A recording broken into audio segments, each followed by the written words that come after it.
twogera ku nsonga za ttaka tukyagenda maaso n'ekibuuzo kyaffe. Omuntu asenga atya? Twalaba ku muntu bw'asenga ng'agula.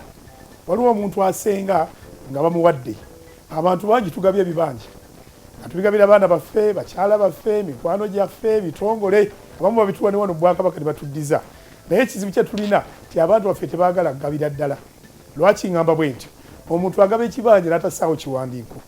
Ntambudde mu bitundu bingi n'ansanga abantu n'osanga omuzeeyi yawa omwana oba n'awa mukyala we n'omugamba nti wamuwa ddala nti ye lwaki tomuwa kiwandiiko? N'agamba nti ekiwandiiko bwe naamuwa ekiwandiiko ajja kutunda. Mwana we tuwulira ogaba n'otagabawo kiwandiiko oba togabye lwaki? Mu mateeka omuntu bw'agaba akissa mu buwandiike olunyanyimba enno oba kibayita donation deed.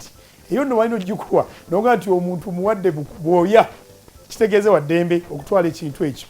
Noyinza okusaamu kwali ku miziziko nti nkuwadde ne tokola bwoti ne bwoti ne bwoti ne bwoti naye nga kyekiwandiiko weekiri.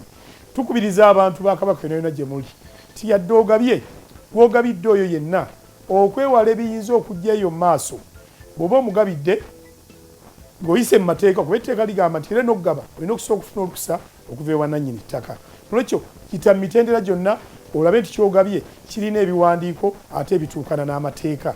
Tusobole mu maaso eyo omuntu yasobole okwenyumiriza mu buwi oba okufuna kwe yafuna ekitundu ekyo eky'ekibanja oba eky'ettaka mu mateeka. Kubanga tulabye bangi nnyo abavudde mu nsi ne muleka ebizibu emabega olw'okuba mwagaba ne mutawandiika.